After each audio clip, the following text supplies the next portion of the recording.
शुभ संध्या। मैं अवनीश आप सभी का एक एजुकेशन की इस लाइव ऐप में आप सभी का बहुत बहुत स्वागत करता हूं। तो फटाफट आप लोग यदि आपको उपस्थित होना है और नोटिफिकेशन आपको ऐप का मिल रहा है तो आप लाइव जुड़ सकते हैं, पढ़ सकते हैं। और हम लोग व्याकरण का अध्ययन कर रहे हैं। व्याकरण में हम लोग जो है व्यंजन संधि को पढ़ लिया है। व्यंजन संधि कह रहे हो, व्यंजन के बारे में थोड़ा सा समझ लिया है।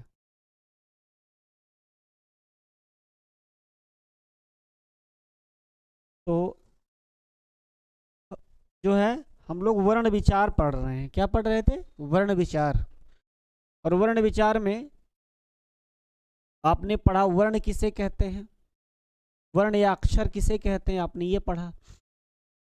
फिर वर्णों को दो भागों में बांटा गया, एक ह्रस्व, एक दीर्घ, एक व्यंजन, दो भागों में बटा। तो आपने स्वर पढ़ा, स्वर और व्यंजन पढ़ा दो भागों में। फिर स्वर में आपने पढ़ लिया कि स्वर के भेद पढ़ा आपने, ह्रस्व, दीर्घ और प्लुत पढ़ा। किसके कितनी मात्राएं होती हैं, ह्रस्व की कितनी मात्रा, दीर्घ की कितनी मात्रा, प्लुत की कितनी मात्राएं होती हैं। मुख्य रूप से व्यंजन स्वर के कितने भेद होते हैं, 3 भेद होते हैं, आपने ये पढ़ा। इसके बाद व्यंजन आपने पढ़ा। व्यंजन के मुख्य रूप से कितने भेद होते हैं? मुख्य रूप से 3 भेद होते हैं, स्पर्श, अंतस्थ, ऊष्म। और कुल कितने भेद होते हैं? तो 4 होते हैं, एक और जुड़ जाता है जो उसमें संयुक्त व्यंजन के नाम से जाना जाता है। तो 4 चीजें आपने ये पढ़ लिया, मतलब ये चीजें पढ़ ली। फिर आप कौन कौन से वर्ण स्पर्श कहे जाते हैं, स्पृष्ट कहे जाते हैं। तो क से लेकर के म तक आपके स्पर्श पढ़े जाते हैं, आपने ये देखा। फिर आपका जो है ऊष्म वाला देखा, तो सख सह ऊष्म व्यंजन में देखा। अंतस्थ व्यंजन यवर अल देखा, जिसको अर्धस्वर भी कहते हैं। और छत्र ज्ञ आपने ये देखा। तो व्यंजन आपने देख लिया, 33 व्यंजन, 9 स्वर, आपने इसको पढ़ लिया। अब हम लोग थोड़ा सा और पढ़ लेते हैं, तब बाबूराम सक्सेना की जो लाइन है उसको पढ़ लेंगे, तब आपको समझ में आ जाएगा कि बाबूराम क्या लिखे हैं, कैसे लिखे हैं। थोड़ा खिचड़ी कर देते हैं ऊपर नीचे की सारी बातें, और हम जो सोचते हैं आपको बताएं वो सीरियल से बताने का प्रयास करते हैं। चलिए, तो हम लोग यहीं पर एक चर्चा कर लिया जाए। व्यंजन के अतिरिक्त आप देख सकते हैं कि एक है अयोगवाह, है ना। अयोगवाह थोड़ा सा पढ़ेंगे, मतलब ये व्यंजन के अतिरिक्त, वर्णों के अतिरिक्त जो कुछ और वर्ण हैं वो हैं। उसमें आपका क्या आता है? एक अयोगवाह। ये भी खूब पूछा जाता है, अयोगवाह की संख्या कितनी होती है, अयोगवाह कौन कौन से कहे जाते हैं। अयोग, जिसका योग न हो, अयोग। ऐसे अयोगवाह कौन कौन से हैं? तो जरा आइए देखते हैं कि कौन कौन से अयोगवाह हैं। पहला आपका एक है अनुस्वार। पहला क्या है? अनुस्वार है। अनुस्वार का मतलब जैसे इसका चिन्ह आप देखते होंगे, ऐसे करके ऐसे लग जाता है, अनुस्वार होगा। अब अनुस्वार के अंतर्गत जैसे कुछ बातें आप देख लीजिए,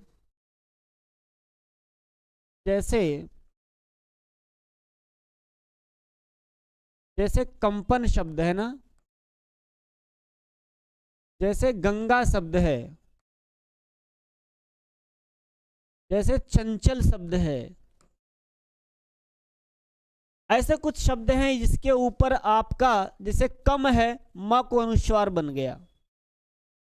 जैसे हरिम शब्द है ना, जैसे ये हरिम शब्द आप बनाते हैं, ऐसे कर लेते हैं हरिम। ये सब क्या है? ये अनुस्वार हैं। एक तो अनुस्वार हो गया।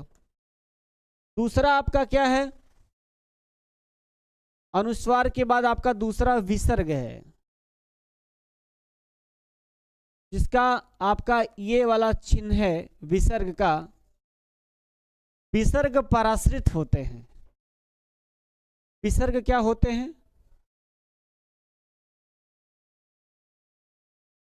विसर्ग विसर्ग पराश्रित होते हैं।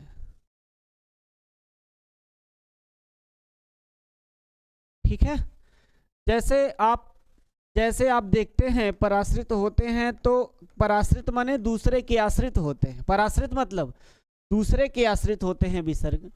जैसे किसी राम शब्द के आगे हम लगा देते हैं विसर्ग बनता है तो रामः कहते हैं। उसी तरह से जैसे बालक शब्द का प्रयोग कर दिया तो हमने बालकः कह दिया। अब ये अगर विसर्ग लगता तो विसर्ग का क्या बोल पाते, विसर्ग क्या बोलते, इसको केवल विसर्ग बताते। लेकिन यह राम में म के आगे जो लगा है ये स्वरों के पराश्रित होते हैं। किसके पराश्रित होते हैं? स्वरों के पराश्रित होते हैं, जैसे रामः बालकः। इस तरह से आपका आपने ये देखा विसर्ग हो गया। इसके बाद तीसरा है आपका अनुस्वार विसर्ग, और एक आपका आता है क्या, जिह्वा मूलीय। जिह्वा के मूल भाग से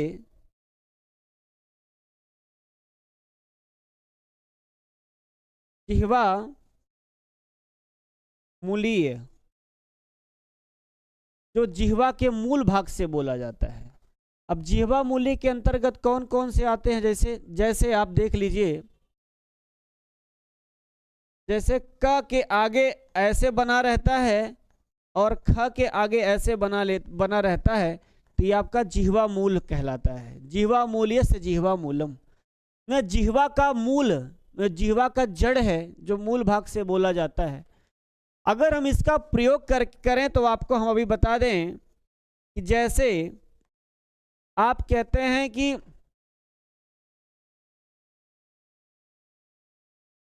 रामः करोति, रामः करोति, या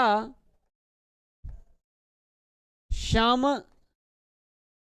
पठति, नहीं खादति। अब आप इसको समझने का प्रयास कर लीजिए थोड़ा सा। विसर्ग पराश्रित होते हैं, आप जानती है विसर्ग है। इसी विसर्ग का ये हाफ कटा हुआ होता है, इसका उच्चारण हम कर नहीं पाएंगे। रामः बालकः तो बोल लेते हैं, लेकिन ये वाला जब का के पहले और ख के पहले रहता है तो इसको जिह्वा मूली कहते हैं, जो जिह्वा के मूल भाग से बोला जाता है। जैसे हम रामः करोति लिखा है, अब ये अगर ये विसर्ग लगा देते तो रामः करोति होता।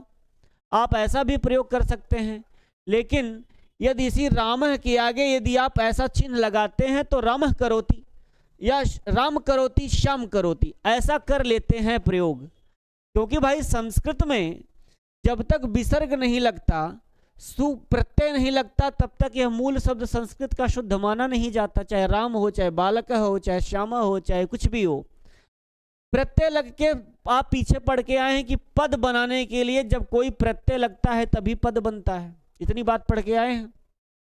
तो ठीक उसी प्रकार से अब यहाँ अगर हम केवल राम करोत लिख दें और विसर्ग न लगाएं, पद न लगाएं, तो गलत हो जाएगा संस्कृत की भाषा में।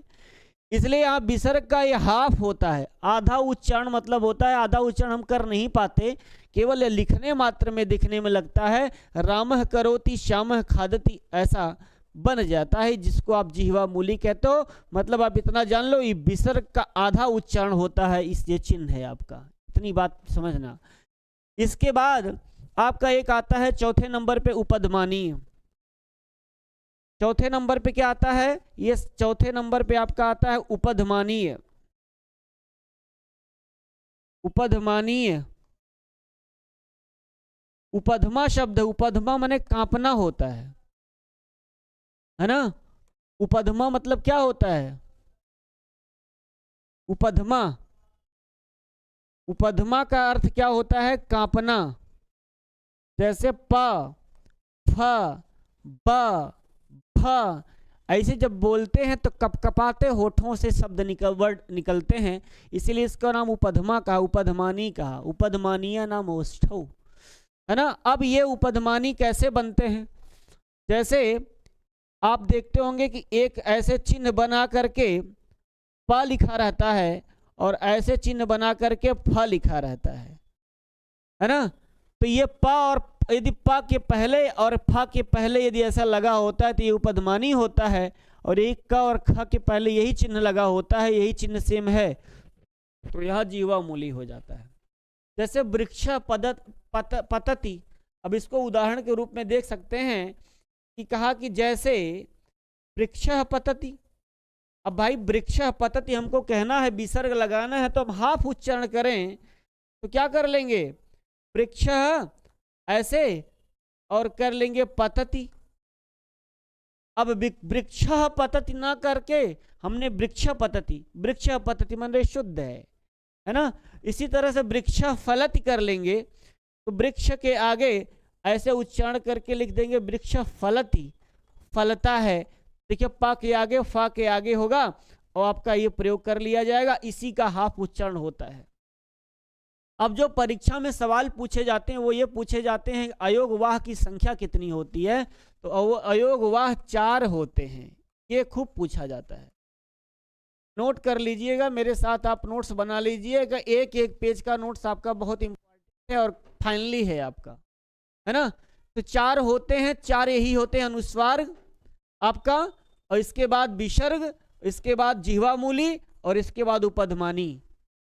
अनुस्वार जैसे कंपन, गंगा, चंचल, हरि इत्यादि के ऊपर ऐसे बिंदी लग जाती है, अनुस्वार के चिन्ह हैं। विसर्ग हमेशा पराश्रित होते हैं स्वरों के, जैसे राम के आगे, बालक के आगे, किसी के आगे आप विसर्ग लगा करके करते हैं, मतलब ये दूसरों पर आश्रित होते हैं। जिह्वा मूली को देख लिया, उपध्मानी को देख लिया। तो एक सवाल यहाँ, ये वर्णों के अतिरिक्त हैं जो माहेश्वर सूत्रों में इसकी चर्चा कुछ नहीं हुई। वर्णों के अतिरिक्त ये 4 अयोग वाह का प्रयोग संस्कृत में होता है ना। और हिंदी की बात नहीं है इसमें बात संस्कृत की है कि संस्कृत में यही सवाल पूछेगा अयोग वाह कितने होते हैं, तो आप लगाओगे 4 होते हैं, ये चारों आप जान लीजिए। और चारों कैसे कैसे हैं इसको आप जान लीजिए, हो गया। अब इसके आगे हम लोग क्या पढ़ेंगे, अब बातें हैं अभी आगे देखेंगे। तो सबसे इसके बाद आपको प्राप्त होता है क्या, अब हम लोग उच्चारण स्थान पढ़ लेंगे, उच्चारण स्थान पढ़ेंगे, इसके बाद प्रयत्न पढ़ेंगे, फिर यही हमारा समाप्त होगा ये सब चीजें। उच्चारण स्थान, वर्णों के उच्चारण स्थान, वर्णों के उच्चारण स्थान, ये तो बहुत जरूरी है भाई। हर परीक्षा में कहीं न कहीं हिंदी से लेकर के संस्कृत तक ये पूछा जाता है, वर्णों का उच्चारण स्थान खूब पूछा जाता है। अब वर्णों का उच्चारण स्थान जैसे फटाफट आप देख लीजिए, अकुह विसर्जनीय नाम कंठ, तो कहिए तो लिख के समझा दें, आपके बाबूराम सक्सेना के अकॉर्डिंग आपको बता दें। जैसे एक आता है, अगर हम लिखना प्रारंभ करें तो अकुह विसर्जनीय नाम कंठ, विसर्जनीय नाम, अकुह विसर्जनीय नाम कंठ, है ना, ये हो गया। अब अकुह विसर्जनीय नाम कंठ के अंतर्गत जो है आपका आ आता है, आ के बाद का वर्ग आ जाता है, क ख ग घ अंगा, और आपका विसर्जनीय का मतलब विसर्ग होता है। विसर्जनीय का अर्थ क्या होता है, विसर्ग होता है। और इनका उच्चारण स्थान क्या होता है, इनका उच्चारण स्थान कंठ होता है। अकुह विसर्जनीय नाम कंठ, तो अ का उच्चारण स्थान कंठ होगा। क से क वर्ग माने क ख ग घ अंगा का उच्चारण स्थान कंठ होगा। अंगा का भी आपको लास्ट में बताएंगे। तो क ख ग घ उच्चारण, और विसर्ग का उच्चारण स्थान कंठ होगा। विसर्ग क्या होते हैं, पराश्रित होते हैं, आप पीछे पढ़ लिए। जो बात आप पीछे पढ़ के आएंगे आगे पढ़ेंगे वो चीजें आपके लिए बहुत महत्वपूर्ण होंगी। अकुह विसर्जनीय नाम कंठ, इसके बाद क्या है, इचु यशा नाम तालु, है ना। दूसरा क्या है, इचु यशा नाम तालु, इचु यशा नाम तालु। अब इसमें आपको देख लेना है, इचु यशा नाम तालु में ई हो गया, च वर्ग हो गया, और य हो गया तथा श होगा। ये इनका उच्चारण स्थान क्या है? ये तालु है। मतलब आपके तालु बोल के देख लीजिए, ई च छ ज झ य, च छ ज झ य, ये सब क्या है? और ये वाला य जो है, य का उच्चारण स्थान तालु होता है, और जिसको आप तालब श बोलते हो, इनका उच्चारण स्थान तालु होता है, इसको श बोलते हैं। श श श, स नहीं, दंती वाला स नहीं, श। तो इचु यशानम तालु है ना। इचु अकुह विसर्जनीय नाम कंठ, इचु यशानाम तालु। और आगे क्या? ऋतु रसाणाम मूर्धा। अगला है ऋतु रसाणाम, ऋतु रसाणाम मूर्धा, ऋतु रसाणाम मूर्धा। अब इसका क्या? ऋतु रसाणाम मूर्धा के बारे में देख लें। तो ये जो री आप देखते हैं, ये री और ट वर्ग, और इसके बाद ये र और ये मूर्धन्य वाला श, इनका उच्चारण स्थान क्या होता है? ये मूर्धा कहलाते हैं। री, ट वर्ग, टठ ढ, टठ ढ, र, और ये वाला श, क्या उच्चारण स्थान होगा? मूर्धा होगा। ऋतु रसाणाम मूर्धा। और इसके बाद आगे देखेंगे, अकुह विसर्जनीय नाम कंठ, इचु वशा नाम तालु, ऋतु रसाणाम मूर्धा, ऋतु लसा नाम दंता। क्या? ऋतु, ऋतु लशानाम, ऋतु लशानाम दंता,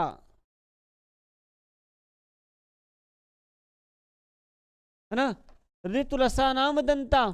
अब ये आपका री और तवर्ग,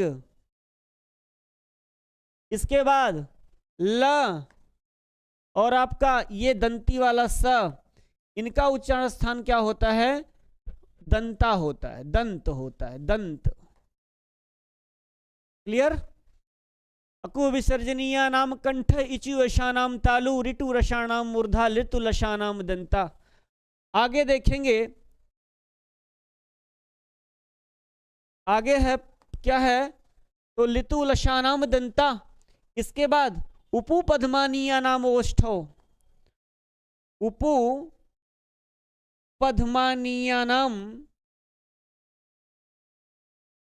उपु पद्मानीय नाम होष्ठौ, ओष्ठौ, ओष्ठौ द्विवचन में प्रयोग किया। क्यों? क्योंकि ओठ दो होते हैं, ऊपर नीचे, इसलिए कहा ओष्ठौ। दंता है इसलिए कहा क्योंकि दांत बहुत सारे होते हैं, बहुवचन का प्रयोग कर लिया गया। अब इसमें देखेंगे तो इसमें क्या बता रहे हैं?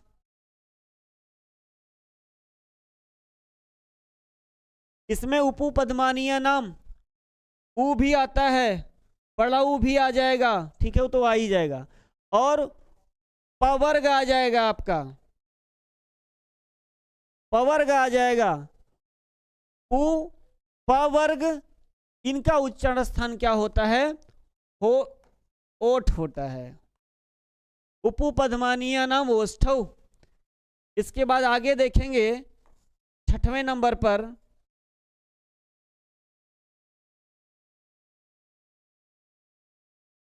छठवें नंबर पर देखेंगे क्या है? यमंगणना नाम नासिका च, यमंगणना नाम, यमंगणना नाम, यमंगणना,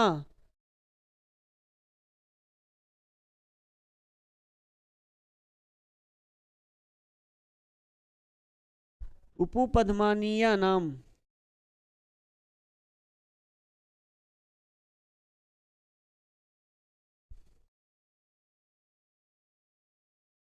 यमंगणना नाम,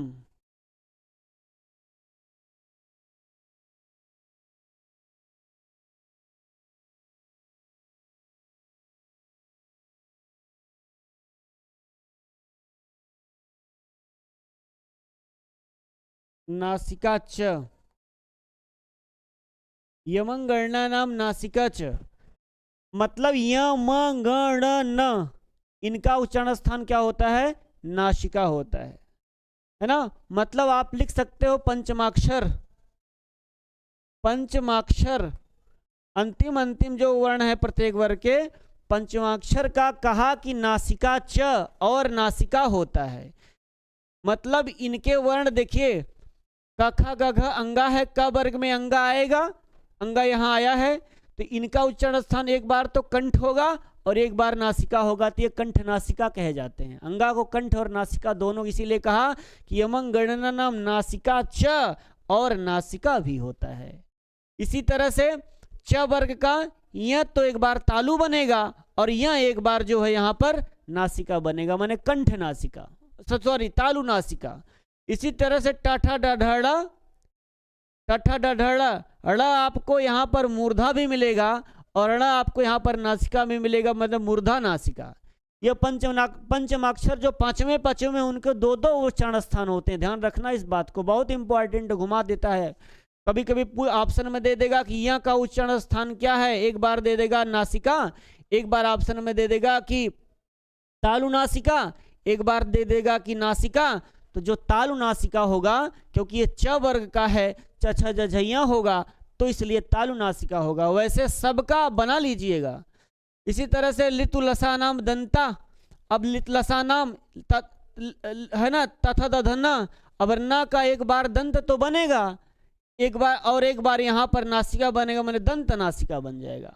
पफा बभमा, पवर्ग में पफा बभमा का उच्चारण स्थान होष्ठ होता है, एक बार यहाँ पर पफा बभमा यमंग गणना नाम नासिका, यहाँ म आपको देखने को मिला, तो मतलब ओष्ठ नासिका दोनों, मतलब ये पंचमाक्षर के दोनों दोनों हो जाते हैं जो इस वर्ग के होंगे, और एक बार यहाँ तो ध्यान रखना दो दो हो जाएंगे, यमंग गणना नाम नासिका च। आगे ए दैतोह कंठ तालु, आगे देख लीजिए, ए दैतोह कंठ तालु,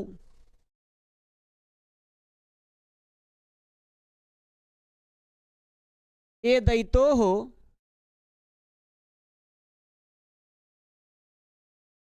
कंठ तालु। अब ए दैतोह कंठ तालु के अंतर्गत क्या आ जाता है आपका? ए और ऐ, ये क्या हैं? ये कंठ तालु हैं। कंठ तालु कैसे हुए?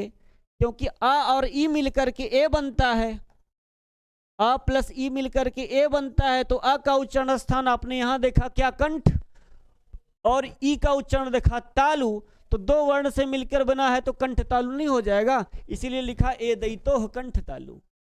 इनका उच्चारण स्थान क्या हो गया? कंठ तालु हो गया। और ओ दौतोह कंठोष्ठम, अब आप अगला देख लें, ओ दौतोह कंठोष्ठम,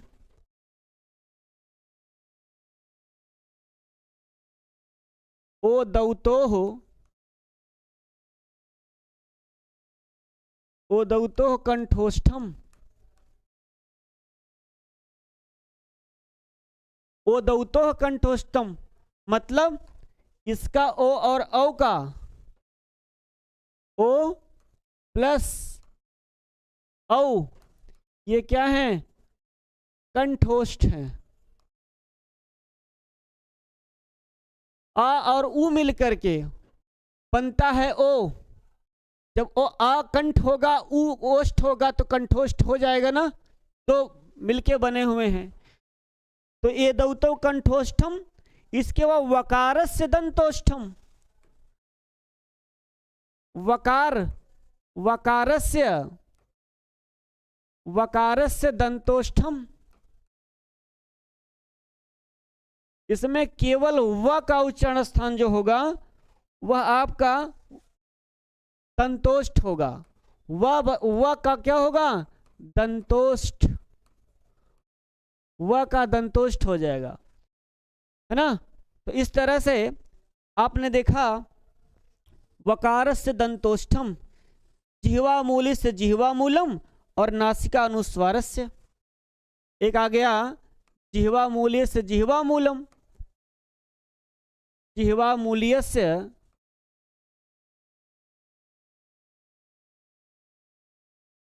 जिह्वामूलम, मतलब जिह्वामूल का जिह्वामूल ही होता है, और नासिका अनुस्वारस्य,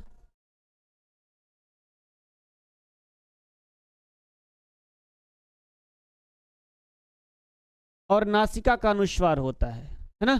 नासिका का अनुस्वार होता है, मतलब ये जो आप चिन्ह देखते हो ये वाला, इसका क्या होता है, नासिका होता है। इतनी बात आपने पढ़ी है तो इसको आप वाचन कर डालिए कि अकुह विसर्जनीय नाम कंठ, इचु यशा नाम तालु, ऋतुरषा नाम मूर्धा, लितुलसा नाम दंता, उपुपधमानीय नाम वोष्ठो, यमंगणना नाम नासिका च, एदैतोः कंठतालु, ओदौतोः कंठोष्ठम, वकारस्य दंतोष्ठम, जिह्वामूलस्य जिह्वामूलम, नासिकानुस्वारस्य, है ना।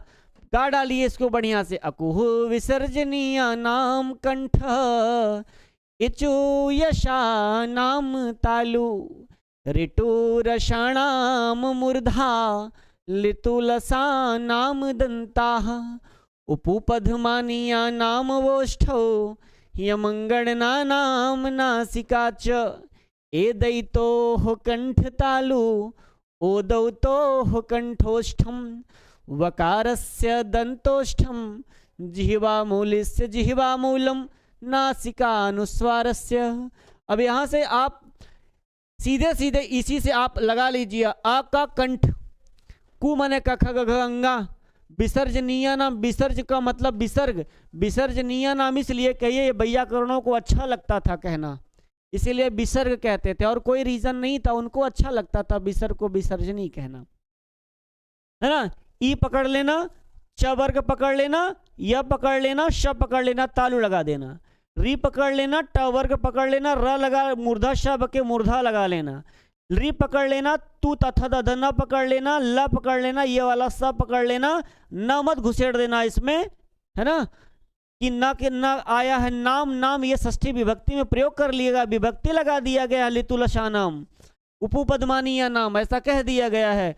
तो ली तब तवर्ग ल और श बस यहीं तक। इसके बाद ये दंत उ पू, पू माने पू चू टू तू पू, वो वाला पू है, पू माने पवर्ग, ये उपधमानीय, ये ओष्ठ होते हैं, इनको उपधमानी कहते हैं, इसीलिए का उपधमानीय नाम। उ पफा बबा म को क्या कहते हैं, उपधमा, उपधमा माने कांपना, इसीलिए उपधमानी बोले। तो ये बोल दिया। यमंगणना नाम नासिका च जानते हैं, ए दैतो हो, एत ऐत ए दैत, ऐसे तोड़ देंगे तो बन जाएगा। तो ए दैतो कंठ तालु, ए आई कंठ तालु बन गया है आपका। और इसी के साथ आपका ओ दौतो कंठोष्टम, ओ और औ आ उ मिलकर के ओ बोलता, आ का कंठ, उ का ओष्ठ, तो कंठोष्ठ बन गया। वकार केवल एक बहुत इंपॉर्टेंट है, बहुत बार बार पूछता है, व का उच्चारण स्थान क्या होता है, दंतोष्ठ। जिह्वा मूलिस्त जिह्वा मूलम, नासिका अनुस्वार से मैंने नासिका का अनुस्वार का प्रयोग कर लिया। जैसे काव काव गांव ना, अनुनासिक और अनुस्वार दो अलग अलग होते हैं। इस अनुस्वार का जो है हाफ होता है अनुनासिक, है ना। चलिए इतनी बात आपने समझ लिया। अब हम आपको आज पढ़ाएंगे प्रयत्न, है ना। अब वर्णों का उच्चारण स्थान भी देख लिया, स्वर व्यंजन समझ गए, है ना। अब इसके बाद आप प्रयत्न, सबसे महत्वपूर्ण प्रयत्न आप समझने का प्रयास कर लीजिए। प्रयत्न समझेंगे तो मजा आ जाएगा। अब प्रयत्न के बाद ही धीरे धीरे व्याकरण का मतलब ये चीजें, छोटी छोटी चीज आप, वर्णों का अभ्यंतर और बाह्य प्रयत्न आप पढ़िए। वर्णों का अभ्यंतर, वर्णों का आभ्यंतर तथा बाह्य प्रयत्न।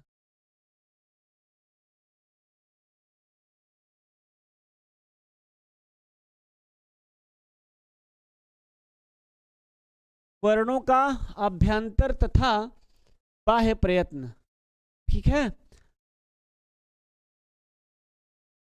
प्रयत्न का मतलब क्या होता है? प्रयत्न का मतलब प्र उपसर्ग पूर्व प्रयत, प्र और यत से नंग प्रत्यय लग करके क्या बना है, प्रयत्न शब्द बना है।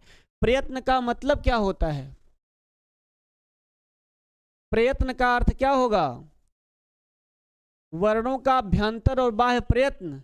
अभ्यंतर का अर्थ क्या होता है पहले यही समझ लीजिए। अभ्यंतर, अभ्यंतर का अर्थ होता है मुख के अंदर। अभ्यंतर का अर्थ क्या होता है? एक एक चीजें आपको हम बता दे रहे हैं, आप नोट्स कर बना लीजिए। मुख के अंदर की जो बात होती है, मुख के अंदर जो चीज होता है वो अभ्यंतर कहते हैं। और दूसरा, दूसरा क्या है? दूसरा बाह्य प्रयत्न। बाह्य प्रयत्न, बाह्य प्रयत्न का अर्थ क्या होगा? बाहरी, मुख के बाहर, ऐसा आप कह सकते हैं,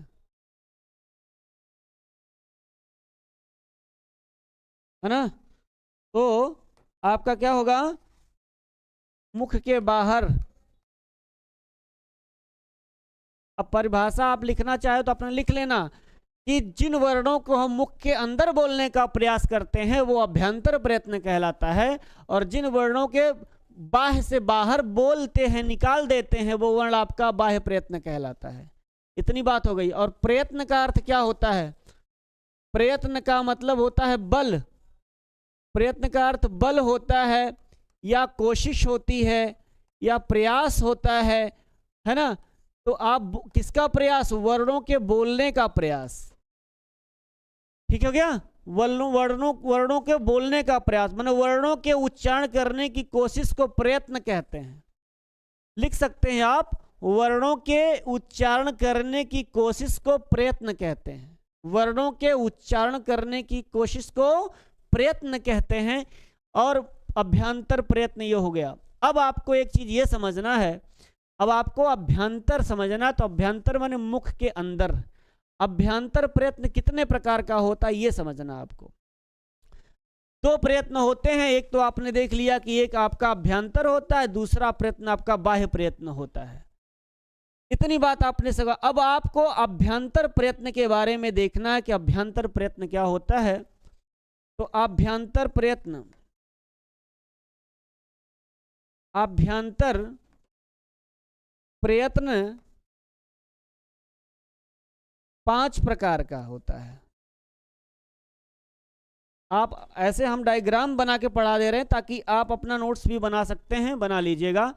अभ्यंतर प्रयत्न कितने प्रकार का होता है? तो 5 प्रकार का अभ्यंतर प्रयत्न होता है।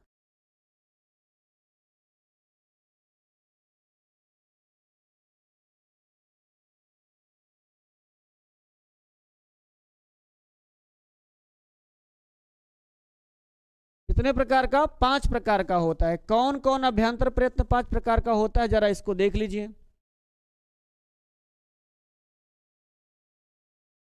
चलिए, तो आप इसको देखिए। 5 प्रकार का होता, पहला होता है स्पृष्ट। पहला क्या होता है? स्पृष्ट होता है।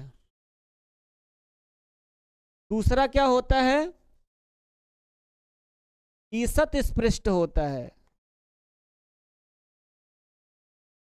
तीसरा क्या होगा प्यारे?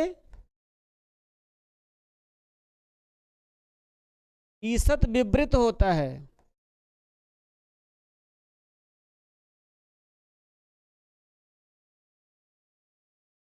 और चौथा क्या होता है?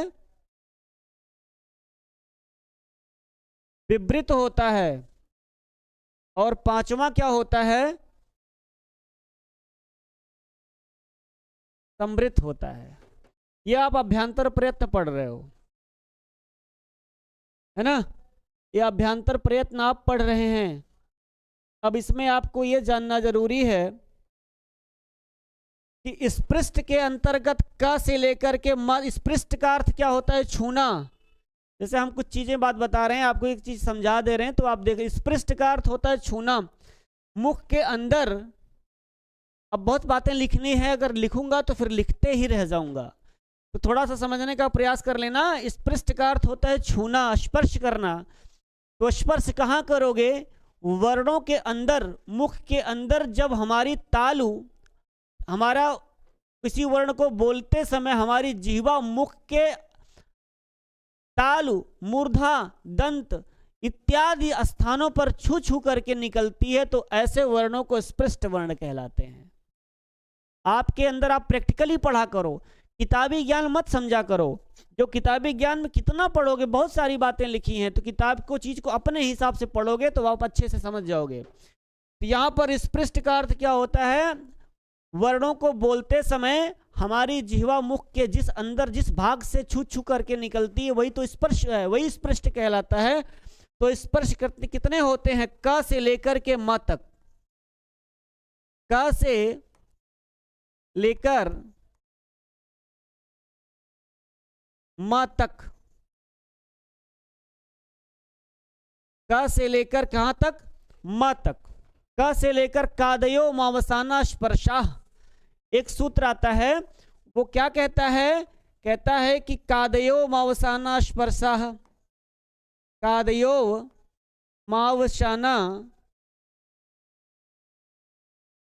स्पर्शाह, मतलब क से लेकर के म तक स्पर्श कहे जाते हैं। आपसे पूछेगा क वर्ण क्या है, क वर्ण का अभ्यंतर प्रयत्न क्या है, तो आप कहोगे स्पर्श होगा। म का वर्ण का अभ्यंतर प्रयत्न क्या, आप कहोगे स्पर्श होगा। ग का अभ्यंतर प्रयत्न क्या होता है? स्पर्श होगा। मतलब ये कितने वर्ण आ जाएंगे? टोटल 25 हो जाएंगे ये प्यारे। क से लेकर म तक टोटल 25 हो जाएंगे। टोटल इनको स्पर्श कहते हैं। ये गलती नहीं करोगे ना, इसको आप बना लेना। अब इसके बाद ईसत स्पृष्ट की बारी जब आती है, तो ईसत स्पृष्ट के अंतर्गत आपका आता है यवरल। स्पृष्ट का मतलब होता है छूना, और ईशत का अर्थ होता है थोड़ा, और स्पृष्ट का मतलब थोड़ा छूना। जब हमारे मुख के अंदर से जीभ थोड़ा थोड़ा छू करके निकलती है, तो ऐसे वर्णों को हम ईसत स्पृष्ट के नाम से जानते हैं। जैसे इसके अंतर्गत हमारा क्या आ जाता है? य, व, र और ल, जिसको आप क्या कहते हो? यण कहते हो। ये आपका डायग्राम बन गया। आपका ये डायग्राम बन गया। स्पृष्ट का से लेकर के मा तक ईसत स्पृष्ट यवरल यण आपका ईशत स्पृष्ट के अंतर्गत आ जाता है। इसके बाद आपका आता है ईशत विवृत। ईसत माने थोड़ा और विवृत माने होता है खुला हुआ। विवृत माने होटा, दोनों होठ थोड़ा सा खुले होते हैं, जिसको आप क्या बोलते हो? जिसको आप कहते हो, जिसको आप शाखा शाह बोलते हो। स ख श ह, इनको आप बोलते हो ना। इनको और क्या कहते हो आप? शल कहते हो। शल, शल माने ऊष्म वर्ण होते हैं। ये आपके हो जाते हैं। ये हो गए ईशद विवृत। अब आपका विवृत हो गया, तो विवृतम स्वराणाम, इसके सूत्र हैं सबके। अगर आप सूत्र पढ़ लीजिए तो बहुत अच्छी बात है। जैसे कादयो मावसाना स्पर्शाह, स्पृष्ट कहे जाते। क से लेकर के मा तक स्पर्शाह माने स्पृष्ट। फिर ईसत स्पृष्ट अंतस्थाह। ईसत स्पृष्ट माने क्या होता? अंतस्थ होते हैं। अंतस्थ, इनको अंतस्थ बोलते हैं ना, ये वरल को ये अंतस्थ कहलाते हैं। और ईशद विवृत उष्माण, उष्माण है ईसद विवृत उष्माण। तो या सल जो होते ये उष्म होते हैं, आप जानते हो। तो ये उष्म क्या होते? ईशद विवृत होते हैं। फिर आगे कहते हैं कि विवृतम स्वराणाम, सारे विवृत स्वर होते हैं। तो आप इनके लिए क्या कहोगे? इनके लिए आप प्रयोग क्या करोगे? विवृतम स्वराणाम। यहां आप लिख लीजिए सभी स्वर जो होते हैं वो क्या होते हैं? वो सभी स्वर में आपका क्या क्या आ जाएगा? अ आ, ई उ ऊ, ए ओ औ, ये सब क्या आ जाएंगे? सभी स्वर। जितने 9 स्वर हैं सभी आ जाएंगे किसमें? विवृत में। कभी आपसे पूछे कि आ का अभ्यंतर प्रयत्न क्या होगा, तो आप कहोगे विवृत। ई का अभ्यंतर प्रयत्न क्या होगा, आप कहोगे विवृत। इसके बाद आपका कुछ भी पूछ ले स्वर में तो आप कहोगे विवृत ही होगा। परंतु समृत जो होता है, ये आपका ध्यान रखना यही जरूरी है कि समृत जो होता है, समृत, ये केवल ह्रस्व आ होता है। ह्रस्व आ, ह्रस्व अ जो होता है ये आपका समृद्ध कहलाता है। ये आपका डायग्राम बन गया, इतना प्यारा सा। अब आप ऐसे आराम से नोट्स बना सकते हो, है ना, कि जो है स्पृष्ट, एषत स्पृष्ट, ईषद विवृत, विवृत, समृत। समृत में ह्रस्व आता है, कहते हैं कि समृत में ह्रस्व आता है, मतलब लेकिन ये प्रक्रिया के दशा में विवृत ही रहता है। प्रक्रिया की दशा में जब आप व्याकरण प्रयोग करते हो, व्याकरण संधि करते हो, तो ऐसी जगह पर ये अभिविवृत बन जाता है। बात समझने का प्रयास करिएगा। जैसे हम चलिए हम आपको बाद में बताएंगे, अभी आपको वहां कंफ्यूज हो जाओगे। यहाँ बस इतना इसलिए कहा कि समृद्ध जो होता है ये केवल ह्रस्व अ का समृद्ध होता है। आपसे सवाल ये पूछा जाएगा कि ह्रस्व अ का अभ्यंतर प्रयत्न क्या होता, तब आप समृद्ध बताओगे, केवल एक स्वर ह्रस्व अ। लेकिन फिर प्रक्रिया की दशा में यह भी विवृत हो जाता है। क्यों विवृत होता है? इसलिए होता है कि जब संधि आप करते हो तो संधि में आप यही कहते हैं ना कि जो है दोनों वर्ण, जैसे विद्यालय में है तो विद्यालय में एक विद्या का अ, जैसे मान लीजिए आपका कोई ऐसा हो कि कोई उदाहरण आप ले सकते हैं जिसमें अ और आ जाए, है ना। तो कस्य धन अपि, जैसे कस्य धन अपि कस्यापि में दीर्घ संधि ले लीजिए, तो कस्य में या में अ लगा है और आगे कस्यापि आगे अपि लगा है ना।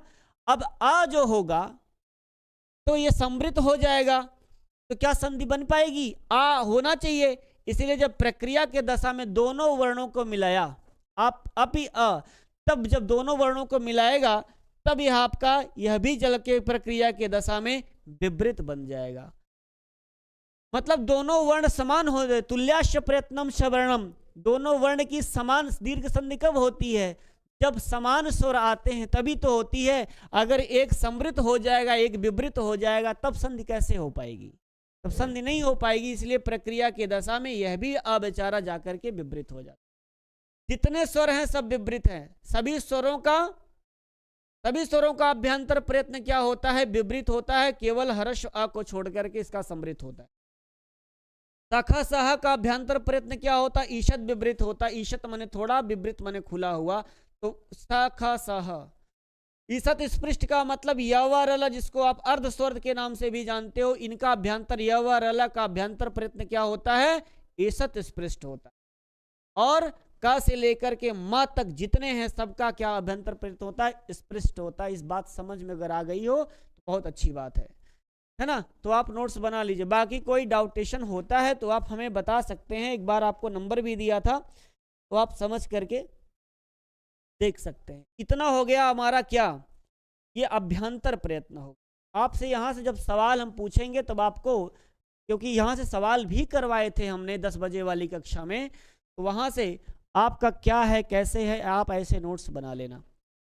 आगे देखें, चलिए आगे बढ़ते हैं। आज अब आपका दूसरा पढ़ना क्या पढ़ लेना है? बाह्य प्रयत्न पढ़ लेना है। दूसरा क्या पढ़ना है? बाह्य प्रयत्न। बाह्य प्रयत्न पढ़ना है। बाह्य प्रयत्न कितने होते हैं? बाह्य प्रयत्न 11 होते हैं, 11 प्रकार। बाह्य प्रयत्न कितने प्रकार का? 11 प्रकार का होता है।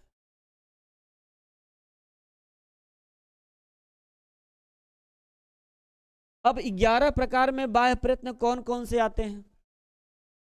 अगर आप 11 प्रकार का देखें, यहां से उठाएंगे तो कंप्लीट बन जाएगा मुझे लगता है। चलिए देखिए, यहां से हम बनाएं तो पहला आपका अभ्यंतर प्रयत्न क्या होता है? विवार संवार। पहला क्या बनेगा? विवार। दूसरा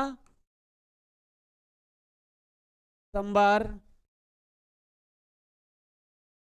विवार संवार श्वास।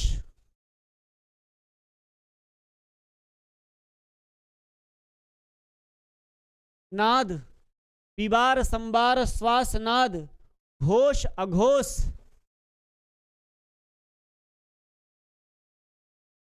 घोष अघोष, अल्प प्राण, महाप्राण, अल्प प्राण, महाप्राण, उदात्त, और उदात्त के बाद यही नीचे आप लिख लीजिए, बना लीजिए, उदात्त का बाद एक होता है अनुदात्त और एक होता है त्वरित। कितना हो गया? 1 2 3 4 5 6 7 8 9 10 11, ये आपके बाह्य प्रयत्न कहलाते हैं। कि विबार, स्वबार, श्वास, नाद, घोष, अघोष, अल्प प्राण, महाप्राण, उदात्त, अनुदात्त और स्वरित, ये संस्कृत व्याकरण आप पढ़ रहे हैं। तो इस प्रकार से अब मतलब हम जब किसी वर्णों को दो प्रकार से होता है, एक अभ्यंतर प्रयत्न आपने देख लिया, एक बाह्य प्रयत्न आप देख रहे हो। तो अभ्यंतर प्रयत्न कितने प्रकार का? 5 प्रकार का। याद हो गया होगा आपको, स्पृष्ट, ईषत स्पृष्ट, है ना, ईषद विवृत, विवृत और समृत, 5 प्रकार का अभ्यंतर प्रयत्न। बाह्य प्रयत्न कितने? 11 प्रकार का। विबार, संबार, श्वास, नाद, घोष, अघोष, अल्प प्राण, महाप्राण, उदात्त, अनुदात्त और स्वरित। अब इसमें हमको यह देखना है कौन सा वर्ण का बाह्य प्रयत्न कैसे कैसे बनता है। तो ज्यादा नहीं इसमें देखना, दिमाग लगाना है। इसमें एक सूत्र आता है खर, कहते हैं कि खरो विवारा श्वासा अघोषाश्च, है ना, खरो विवाराः श्वासाः अघोषाश्च, खरो विवाराः, खरो विवाराः श्वासा अघोषाश्च।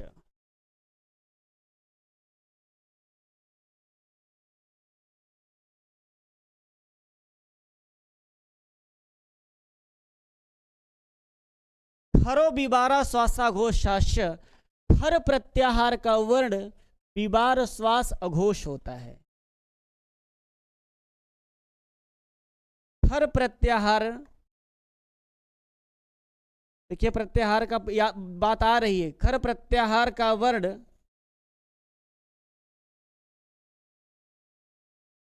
ऐसा लिखिए, खर प्रत्याहार के वर्ण का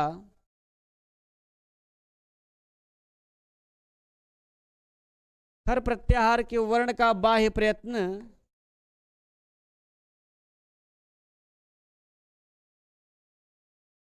विबार श्वास अघोष होता है।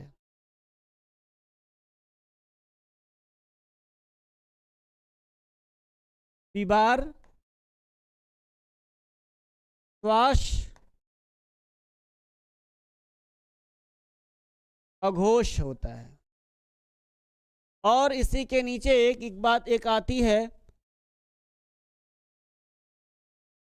कि हसो संबारा नादा घोषाश्च, हसो संबारा नादा घोषाश्च, हसो संबारा नादा घोषाश्च। हस प्रत्याहार का वर्ण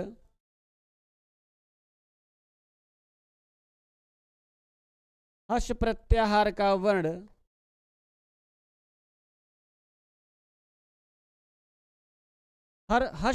हस प्रत्याहार के वर्ण का, हाँ, हस प्रत्याहार के वर्ण का बाह्य प्रयत्न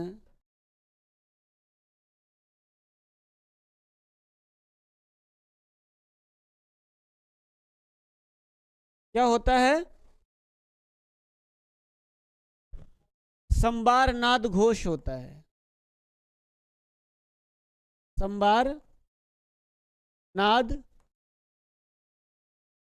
घोष।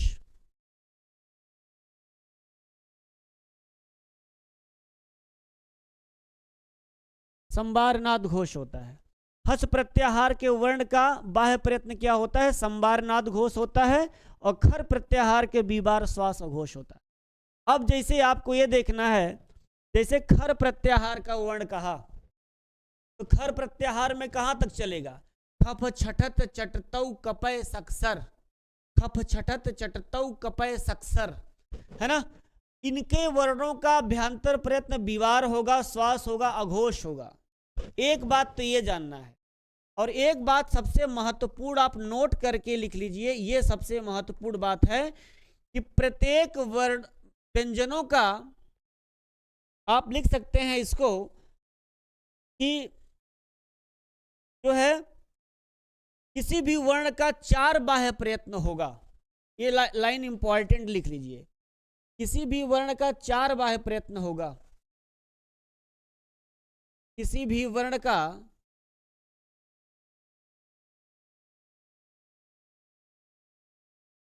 4 बाह्य प्रयत्न होगा।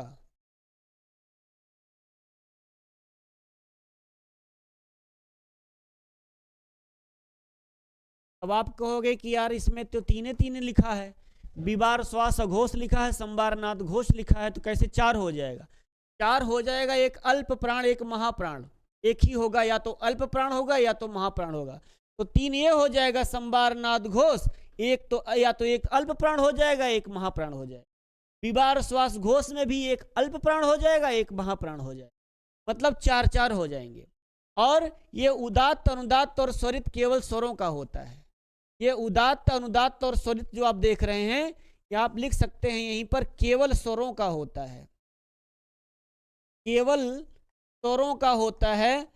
इसको जब हम अपने जिह्वा ऊपर के भाग से उच्चारण करके बोलते हैं तो उसको उदात्त कहते हैं, और इसके बाद जब जिह्वा के नीचे भाग से किसी का प्रयोग किया जाता है तो अनुदात्त कहते हैं, और दोनों के मध्य से जो प्रयोग किया जाता है उनको स्वरित कहते हैं। इनका प्रयोग आपको वैदिक वाङ्मय में देखने को मिलेगा, वेदों में मिलेगा। लौकिक साहित्य में इसका प्रयोग नहीं मिलता, बाकी वेदों में आपको इसका प्रयोग मिलता है। जो पंडित जी लोग आप पढ़ते हैं, ऐसे मंत्र पढ़ते हैं ना, ओम गणानाम गणपति गुंग, ऐसे पढ़ते हैं, ये उदात्त अनुदात्त स्वरित शब्दों का प्रयोग करते हैं। ठीक हो गया, इतनी बात है। बाकी यहां पर आपको एक चीज अब ये देख लेना है कि खर प्रत्याहार के वर्ण में कैसे कैसे आपके बन जाते हैं, इसको देख लेना है। जैसे खर प्रत्याहार का वर्ण हमने देखा, माना जैसे खर प्रत्याहार का वर्ण है, और खर प्रत्याहार में खप छठत चटतौ कपय, यहीं से देख लीजिए, ख ख फ छ ठ खप छठत च ट त चटतौ क प, फिर कप सक्सर, तीनों स मिल जाएंगे। इनका उच्चारण स्थान अगर आपसे पूछा, खरो बीबारा श्वासा अघोषाश्च, अब इनका अगर आपसे पूछेगा कभी, मान लीजिए पूछे, तो क्या बनेगा, तो आप तुरंत लगा देना, इनका क्या बनेगा? ख का बीबार श्वास अघोष बनेगा, खरो बीबारा श्वासा अघोषाश्च, बीबार श्वास और अघोष, यही बनेगा ख का। ये बाह्य प्रयत्न है। अगर अभ्यंतर प्रयत्न पूछते हम तब क्या बताते आप? तब अभ्यंतर प्रयत्न का से लेकर के मां तक तब स्पर्श बताते, तब इसका अभ्यंतर प्रयत्न स्पष्ट होता। लेकिन बाह्य प्रयत्न क्या होगा? विवार श्वास अघोष होगा। अब ये देखना है कि एक आता है अल्प प्राण, एक आता है महाप्राण, इसको समझ लेना है आपको। एक आता है अल्प प्राण, एक अल्प प्राण आता है, और एक आता है महाप्राण। तो वर्गाणाम, वर्गों का पहला, वर्गाणाम पहला, वर्गों का तीसरा, वर्गों का 5वां, और वर्गाणाम प्रथम तृतीय पंचमा यणस्य, और यण ये अल्प प्राण कहे जाते हैं, और वर्गों का दूसरा और चौथा, वर्गानाम द्वितीय चतुर्थो, और आपका शल, ये महाप्राण कहे जाते हैं। वर्गों का पहला अक्षर, जैसे क अक्षर आपका अल्प प्राण होगा, ख महाप्राण हो जाएगा, ग वर्ण अल्प प्राण होगा, और पांचवा वर्ण अल्प प्राण होगा, और य व र ल पूरा ये अल्प प्राण होता है। य व र ल क्या होता है? अल्प प्राण होता है। और वर्गों का दूसरा जैसे ख है, ये महाप्राण होगा, और चौथा भी महाप्राण होगा, तो तीसरा तो अल्प प्राण हो जाएगा, इसीलिए चौथा ये बना। इस अल्प प्राण और महाप्राण क्यों बनाए?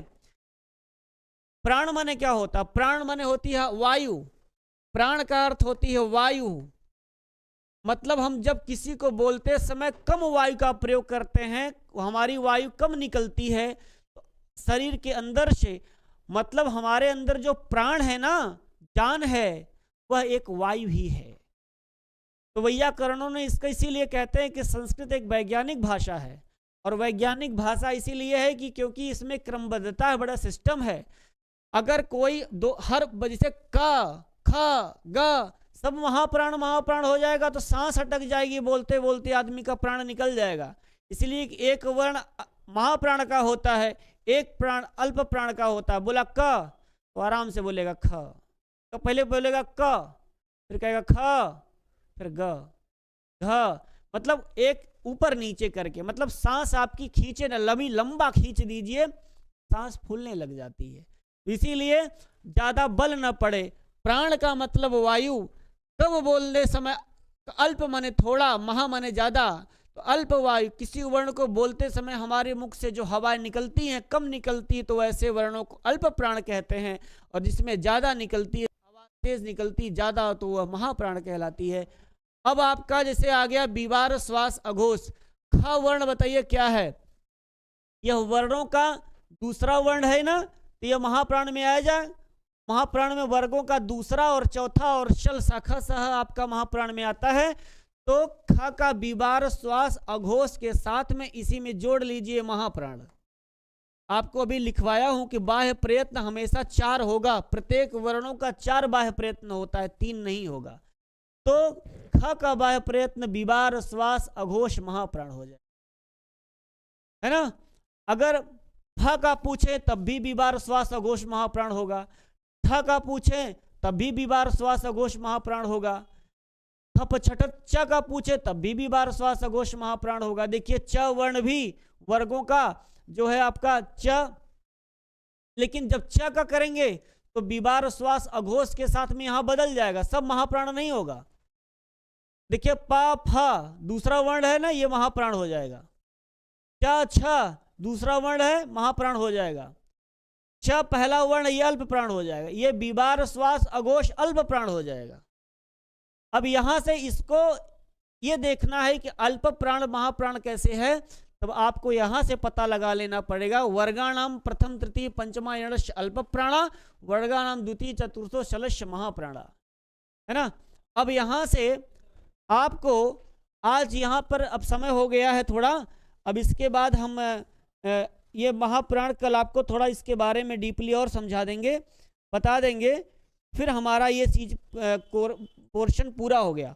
इसके पढ़ने के बाद बाबूराम सक्सेना पढ़ लेंगे, वो क्या बताए हैं, है ना, वो क्या बताए हैं। इसके बाद तुरंत आपको मिला लेना कि हाँ हमारा सिस्टम हमको समझ में आया कि नहीं आया। तो ठीक है, कल मिलते हैं, कल और थोड़ा सा इसके बारे में समझ लिया जाएगा, फिर हमारा